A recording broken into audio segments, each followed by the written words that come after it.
so these are the chords for Rise, as played by the backing guitar. So you start with the intro under the main riff, which is the same as the chorus. So you're going to start with an F, then go to a G minor, then an E flat, and then a C minor. So it sounds like this.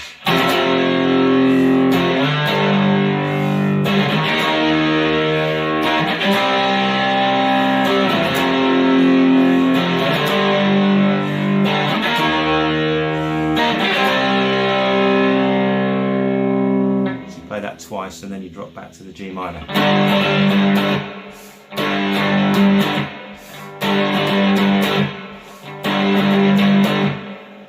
Right, so now you're into the verse, which is a G minor,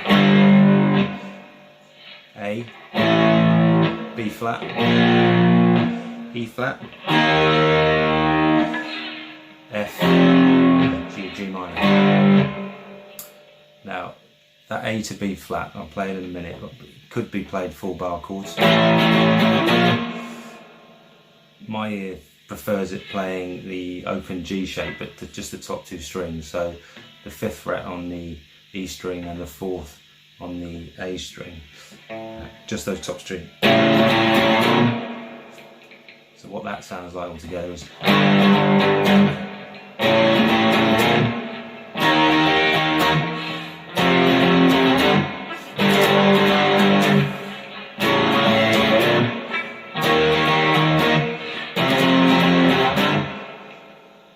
And then once you've played that a couple of times, you're back to that G minor.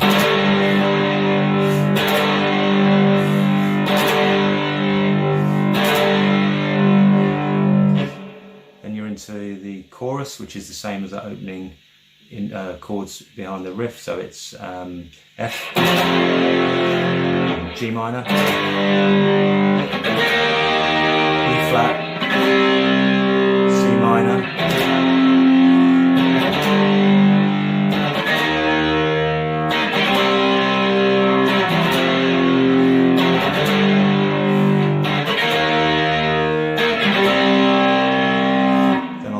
time it's slightly different.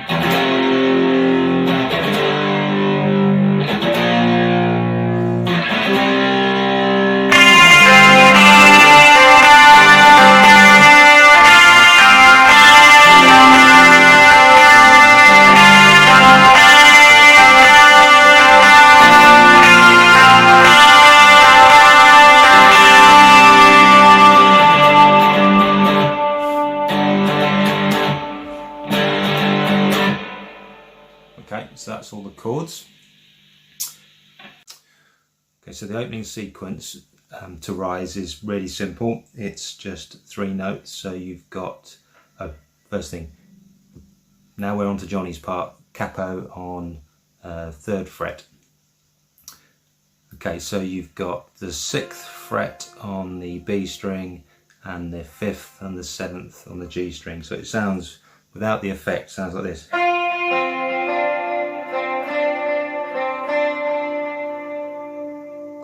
But then if you run it through either a tremolo, but I've got the slicer on the GT100, it sounds like this.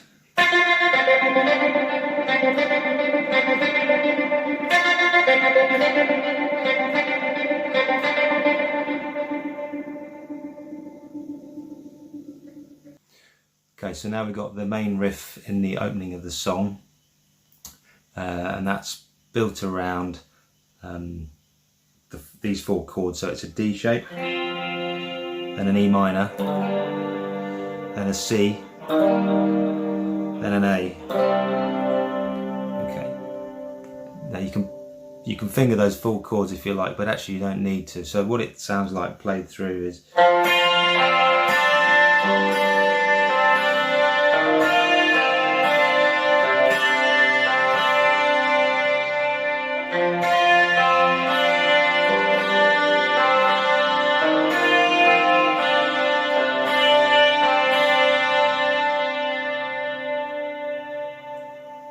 So if I just do that slowly, you start with the D shape, but just playing the G and the B string. So you've got open D, and then the 3rd fret on the B string, back to the 2nd on the G, then take your finger off the B string to open,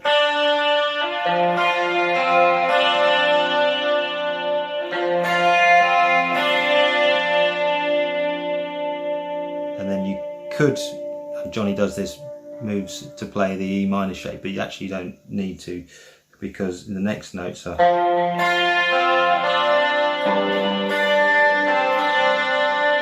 so you're just playing the open bottom E string, and you go back to the B, the open B, and the 2nd fret on the G. So far you've got,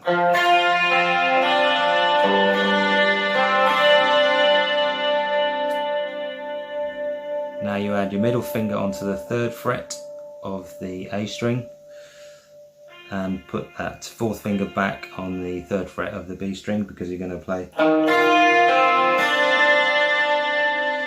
So that's the A string, B string, G string, and then open B string.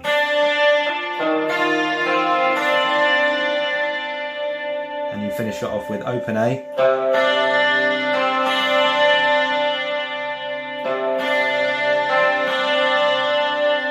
so that's open A, open B, 2nd on the G, and open B.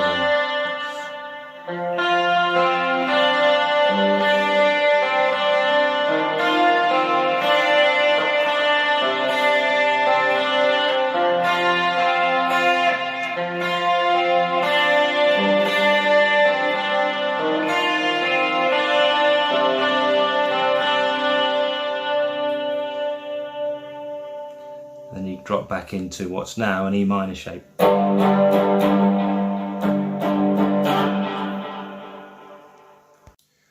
So coming out of the opening riff, you're on what's a G minor, but you're playing it as an E minor shape with the capo. So you've got,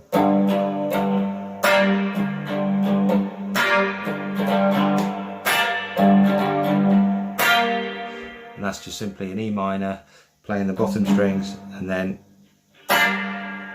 muting as quickly as you can after playing the open strings at the top. Every second set though, you add in your little finger on what's the 6th fret, 3rd relative to the capo, making it, I think, an E minor 7. So you,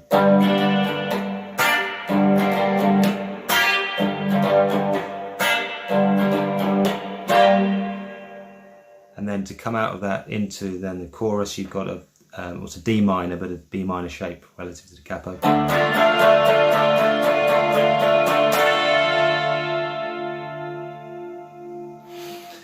And then the chords with the capo are now E minor shape. And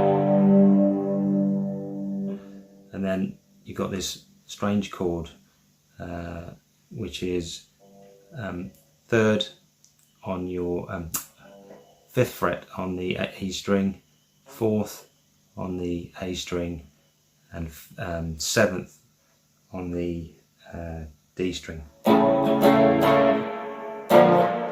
before you go up to a G shape.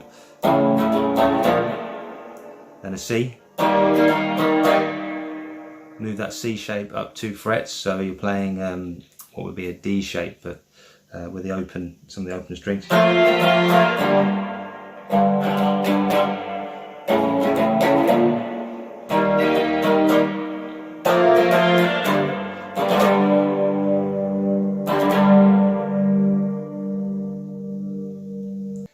So the final riff, when you've got those on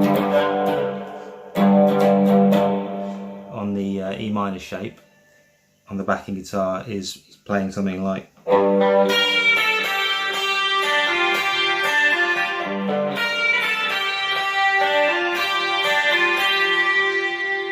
So you fret an E minor shape, play the E and the D string,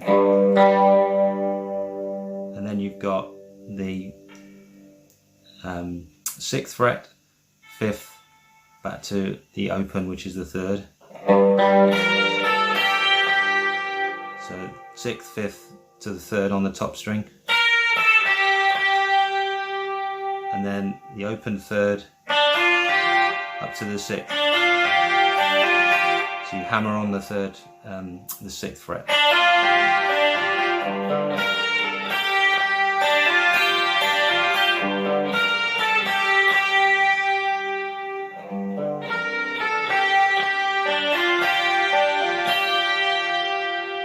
And then coming out of that is again that D minor, which is the B minor shape.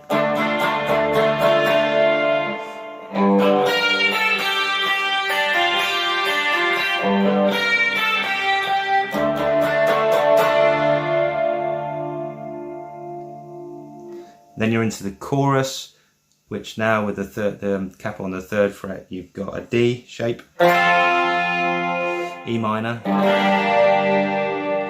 C, A minor,